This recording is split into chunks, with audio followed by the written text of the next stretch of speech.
Hello friend, welcome you once again in आपका exam classes.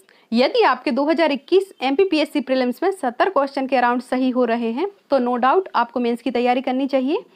और जिन student के 70 question से कम सही हो रहे हैं तो उनको भी अभी स्टार्टिंग में मेंस की ही तैयारी करनी पड़ेगी, क्योंकि प्री के बाद कभी भी इतना समय नहीं मिलता है कि आप डीप में मेंस की तैयारी कर सकें। मेंस का सिलेबस बहुत वास्ट है, तो इसलिए आपको जिन स्टूडेंट के 70 से कम प्रश्न सही हो रहे हैं और जिनका फाइनल लिस्ट के बाद सिलेक्शन नहीं होता है तो आपको अभी 2-3 महीने मेंस की तैयारी करनी पड़ेगी। और जैसे ही पीएससी के नोटिफिकेशन के लगभग 2 महीने पहले से आप प्री की तैयारी स्टार्ट करेंगे।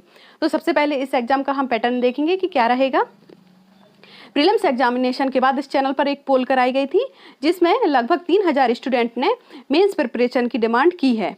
तो इसको देखते हुए डिसाइड किया है कि इस चैनल पर हम प्री प्लस मेंस ओरिएंटेड दोनों ही मटेरियल अपलोड करेंगे। आज इस वीडियो में हम जानेंगे कि एमपीपीएससी मेंस एग्जामिनेशन का क्या पैटर्न होता है, टोटल कितने मार्क्स का एग्जाम होता है, यहाँ आपको सिलेक्शन के लिए मिनिमम कितने मार्क्स की रिक्वायरमेंट होती है, कौन से पेपर सिलेक्शन में हेल्पफुल हैं या इम्पोर्टेंट रोल प्ले करते हैं। 2018 जो एमपीपीएससी का लास्ट एग्जाम हुआ था, क्योंकि 2019 पीएससी हुई थी उसकी प्रोसीजर तो अभी पेंडिंग है, तो हमारे पास जो डेटा अवेलेबल है 2018 का है। तो उसमें देखेंगे कि जो सिलेक्शन के लिए कितने मार्क्स की आवश्यकता है, कितने पर कट ऑफ गई थी हर एक कैटेगरी में, मेल और फीमेल, तो यह भी हम लास्ट में देखेंगे। और इंटरव्यू में हमें कितने मार्क्स चाहिए होते हैं और कितने मार्क्स का इंटरव्यू होता है। तो यह जो सारे आपके क्वेश्चन जो जनरली आपको नहीं पता होते हैं, जो स्टूडेंट तैयारी की स्टार्टिंग फेज में हैं, तो वो सारे आपकी शंकाओं का समाधान किया जाएगा। वह सारे क्वेश्चन इसमें शामिल किए गए हैं। तो देखते हैं, पहले जनरल पैटर्न देखते हैं कि एमपीपीएससी एग्जाम है, इसमें लगभग 3 से 4 लाख स्टूडेंट हर साल बैठते हैं। और इसमें जो टोटल इस बार सीट हैं 2021 में, तो वो अराउंड जो 300 पोस्ट हैं डिफरेंट कैटेगरी में। और जो टोटल पेपर इसके 6 होते हैं, आपको पता होगा। और इसमें जो मेंस के लिए जो मार्क्स हैं, टोटल 1400 मार्क्स का आपका मेंस होता है, मतलब 6 पेपर, और 175 अंक का आपका इंटरव्यू होता है। तो इस प्रकार जो आपकी टोटल रैंक जो बनेगी वह आपकी 1575 में से बनेगी। उसी के आधार पर आपको फाइनल पोस्ट अलॉट होगी। तो यहाँ पे देखेंगे, आपके यदि अच्छी पोस्ट चाहिए है डीसी या फिर डीएसपी, तो उसके लिए आपको मिनिमम 800 नंबर आपको चाहिए होंगे 1400 में से। और यहाँ आपको देखेंगे कि जो मेंस दे रहे हैं जो स्टूडेंट, तो उसमें आपको एक एवरेज नॉलेज की डिमांड होती है। यहाँ आपको इतना समय नहीं रह जाता है कि आप बहुत डीप में किसी भी टॉपिक को पढ़ें या फिर उस पर पीएचडी कर लें।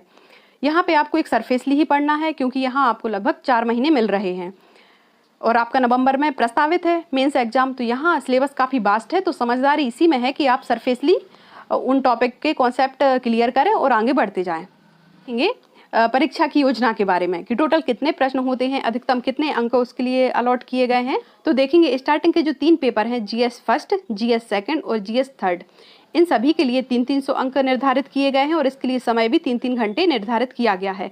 यह इसमें इन सभी में 2-2 पार्ट होते हैं। यदि पेपर फर्स्ट की बात करें तो पार्ट फर्स्ट में इतिहास और संस्कृति है और पार्ट सेकंड में भूगोल रहेगा। दोनों पार्ट आपको 150 अंक के होंगे। जो द्वितीय प्रश्न पत्र है वो पॉलिटी का होगा और इसका पार्ट सेकंड इकोनॉमिक्स और सोशलॉजी का होगा। इसके लिए भी आपको 3 घंटे मिलेंगे और यहाँ पे आपको प्रत्येक पार्ट 150 अंक का होगा और यहाँ आपको 2 कॉपी प्रोवाइड करवाई जाएंगी, जो आपको 3 घंटे के अंदर दोनों कॉपियों को सबमिट करना होगा। और जो पेपर थर्ड होगा उसमें केवल 1 कॉपी मिलेगी और यह पेपर रहेगा साइंस एंड टेक्नोलॉजी का। इसमें अधिकतम 300 अंक ही होंगे और यह आप किसी भी मीडियम में दे सकते हैं। पेपर फोर्थ होगा, यह एथिक्स का है। इसके लिए जो अधिकतम अंक निर्धारित किए गए 200 और इसके लिए समय आपको मिलेगा 3 घंटे। इसके लिए भी आपको 1 ही कॉपी मिलेगी। पेपर 5 होगा, यह हिंदी एवं व्याकरण का होगा और यह जो पेपर 5 है यह 200 अंक का होगा और यह इसके लिए 3 घंटे अलॉट किए गए हैं। और यदि आप किसी भी माध्यम के हैं, आपको पेपर 5 और 6 आपको हिंदी में ही लिखना होगा, भले ही आप इंग्लिश मीडियम के स्टूडेंट हों। तो इसमें और जो पेपर 6 रहेगा इसमें निबंध रहेगा और प्रारूप लेखन रहेगा। इसके लिए भी 2 घंटे दिए गए हैं और यह 100 नंबर का पेपर होता है, पेपर 6वां। तो इसमें आपको क्या रहेगा, 2 निबंध रहेंगे और 2 प्रारूप लेखन रहेंगे और यह भी आपको हिंदी में ही लिखना होगा। तो इस प्रकार आपके मेंस के टोटल नंबर हो जाते हैं 1400 और 175 अंक का आपका होगा साक्षात्कार या इंटरव्यू। इस प्रकार आपके 1575 में से आपकी रैंकिंग डिसाइड होगी। फिर इसके बाद हम देखेंगे टोटल अंक का विभाजन देखेंगे और वर्ड लिमिट कितनी है, कितने मार्क्स से क्वेश्चन आते हैं। तो जो जीएस फर्स्ट, सेकंड और थर्ड देखा, स्टार्टिंग के जो 3 पेपर हैं उसमें जो 3 मार्कर हैं वो 15 आएंगे हर एक पार्ट में और इसमें यह 45 अंक के होंगे। इसके लिए आपको 2 लाइनें मिलेंगी, जिसे आपको लगभग 15 शब्दों में इसका आंसर देना होगा। जो 5 मार्कर क्वेश्चन है यह रहेंगे 10, और इस प्रकार आपके टोटल 5 मार्कर कितने के हो जाएंगे, 50 नंबर के हो जाएंगे। और इसकी शब्द सीमा रहेगी 50 शब्द, मतलब एक 5 नंबर का क्वेश्चन आपको आधे पेज में लिखना होगा, लगभग 12 लाइनें। और जो 11 मार्कर है इसके भी 5 प्रश्न आएंगे आपको, इस प्रकार इसके टोटल अंक हो जाएंगे 55। और जो 11 मार्कर है इसके लिए आपको 200 शब्द सीमा दी गई है, 200 शब्द सीमा में लिखना है, और आपको यहाँ प्रत्येक प्रश्न के लिए 2 पेज यहाँ पे मिलेंगे। तो इस प्रकार 5 प्रश्नों के लिए टोटल आपको 10 पेज वहाँ पे फिक्स अलॉट रहेंगे, वहीं आपको इसका आंसर लिखना होगा। फिर नेक्स्ट देखेंगे पेपर 4 या एथिक्स का होता है, और इसके लिए आपको 3 घंटे मिलेंगे, और यह पेपर है जो 200 नंबर का होता है। इसके लिए जो 20 प्रश्न रहेंगे वो 2-2 नंबर के होंगे, इस प्रकार इसके हो जाएंगे 40 नंबर। और इसकी शब्द सीमा भी लगभग 2 लाइनें मिलेंगी आपको, 10 से 15 शब्द ही लिखने होंगे। और जो 8 प्रश्न आएंगे वो आपको 5-5 नंबर के आएंगे। इस प्रकार ये जो 5 मार्कर आपके हो जाएंगे कितने मार्क्स के, टोटल 40 नंबर के हो जाएंगे। और इसके लिए आपके लिए लगभग 12 लाइनें मिलेगी या हाफ पेज आपके लिए मिलेगा, तो इसे आपको 50 शब्दों में लिखना होगा। और जो यहाँ पे जो 4 प्रश्न आएंगे आपके 20-20 नंबर के, इस प्रकार आपके लिए इसके 80 नंबर हो जाएंगे अधिकतम। और इसकी शब्द सीमा 200 शब्द रहेगी, मतलब यहाँ आपको प्रत्येक प्रश्न के लिए 2 पेज मिलेंगे। दो यहाँ आपको केस स्टडी आ जाएंगी, और यह केस स्टडी के लिए, एक केस स्टडी के लिए 20 अंक अलॉट किए गए हैं, तो 2 के लिए टोटल 40 नंबर की केस स्टडी रहेगी। और प्रत्येक केस स्टडी के लिए आपके लिए 5 पेज मिलेंगे, मतलब 500 शब्दों में आपको लिखना होगा एक केस स्टडी। 2 केस स्टडी के लिए आपके लिए 10 पेज यहाँ पे मिलेंगे। तो आप ये पैटर्न थोड़ा सा माइंड में रखिए ताकि आपको जो पेपर सॉल्व करते समय आपको ध्यान रहे। यहाँ पे देखेंगे सबसे पहले ये 5वां पेपर रहेगा हिंदी का, हिंदी और व्याकरण। यह पेपर है जो 200 नंबर का रहेगा, और यह इसके लिए 3 घंटे अलॉट किए गए हैं। तो जो लास्ट के जो 3 पेपर हैं, जैसे एथिक्स हो गया, हिंदी हो गया और निबंध हो गया, तो यह आपके जो सिलेक्शन में बहुत इंपॉर्टेंट रोल प्ले करते हैं, क्योंकि जो जीएस पेपर होते हैं स्टार्टिंग के 3 पेपर, उसमें देखा गया है सामान्यतः जनरली स्टूडेंट के एवरेज मार्क्स आते हैं, वहाँ ज़्यादा डिफरेंस क्रिएट नहीं होता है, परंतु जो रैंकिंग डिसाइड होती है वो इन्हीं जो लास्ट के 3 पेपर में बहुत अधिक नंबर का वेरिएशन आ जाता है, हिंदी, एथिक्स और निबंध में। तो आप इस पर विशेष फोकस कीजिए। इंग्लिश मीडियम के स्टूडेंट भी आप याद रखेंगे कि हिंदी और निबंध का पेपर आपको हिंदी में ही लिखना होगा, तो अभी से आप प्रैक्टिस स्टार्ट कर दीजिए। तो इसमें देखेंगे सबसे पहले जो हिंदी के जो 25 प्रश्न आएंगे वह 3-3 नंबर के रहेंगे, इसके लिए आपके टोटल 75 नंबर हो जाएंगे।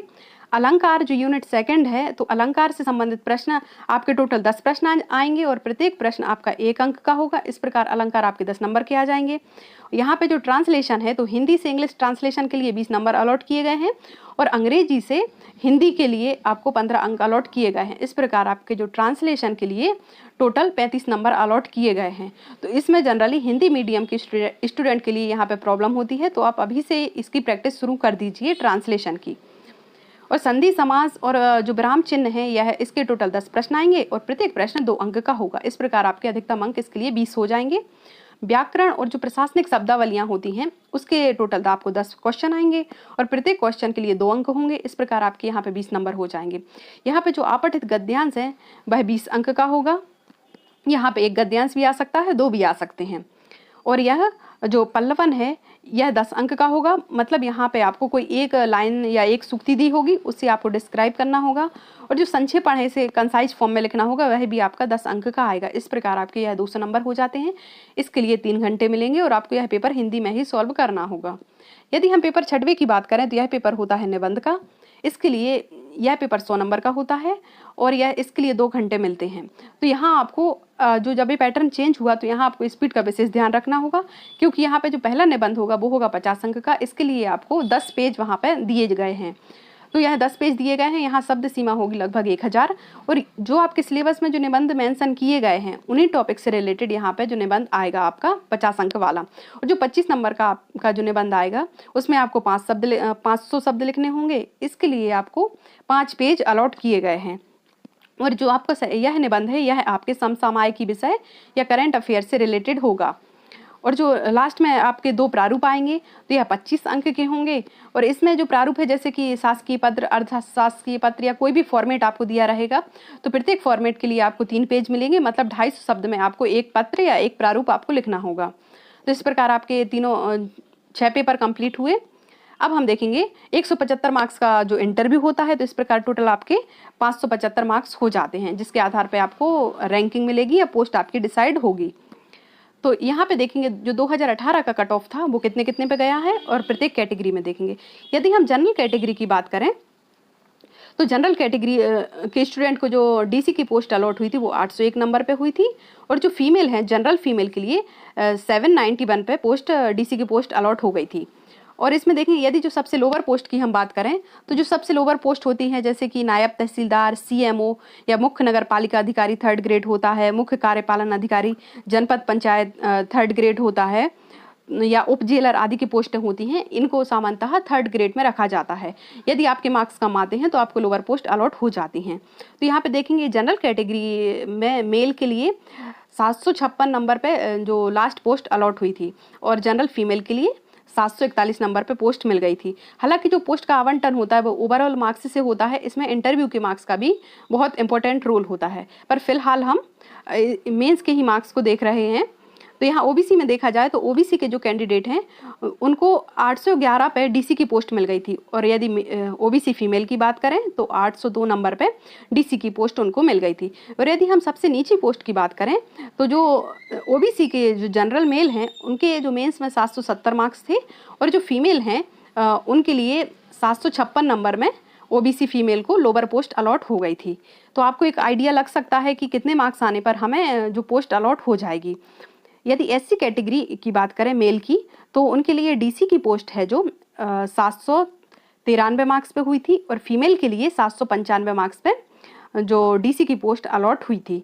और यदि हम सबसे लोअर पोस्ट की बात करें एससी कैटेगरी में तो यह एससी मेल के लिए जो सबसे लोअर पोस्ट अलॉट हुई थी, सबसे लास्ट वाली पोस्ट, तो 736 पे लास्ट पोस्ट अलॉट हो गई थी। और यदि फीमेल की बात करें एससी फीमेल तो 706 नंबर में इनको लास्ट पोस्ट मिल गई थी। और यदि हम एसटी कैटेगरी में बात करें तो इनके मेंस में डीसी के लिए 745 नंबर पे इनको डीसी मिल गई थी, और यदि फीमेल की बात करें तो एसटी फीमेल के लिए 701 नंबर पे डीसी की पोस्ट अलॉट हो गई थी।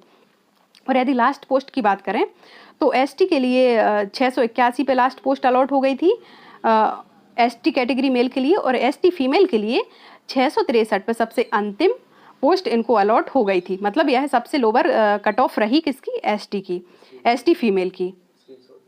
यदि आपको और डिटेल में देखना है तो आप इसका स्क्रीनशॉट ले सकते हैं, आपको ओवरऑल मार्क्स पता चल जाएंगे और इंटरव्यू का भी आपको यहाँ पे मार्क्स का आइडिया लग जाएगा। जो एमपीपीएससी से आपको पता होगा कि 2nd और 3rd ग्रेड की पोस्ट मिलती है, जिसमें सबसे टॉप पोस्ट डेप्यूटी कलेक्टर और डीएसपी की ही होती है, और मैक्सिमम जो एस्पायरेंट हैं इन्हीं पोस्ट को टॉप प्रायोरिटी पर रखते हैं। और जो सबसे लोअर पोस्ट है आपको बताया था जैसे कि उप जेलर, नायब तहसीलदार, सीएमओ 3rd ग्रेड, या फिर जो मुख्य कार्यपालन अधिकारी जनपद पंचायत 3rd ग्रेड, ये सब पोस्टें होती हैं। तो थैंक्स फॉर वॉचिंग। यदि आपको वीडियो पसंद आया हो तो प्लीज़ वीडियो को लाइक कीजिए, चैनल को सब्सक्राइब कीजिए।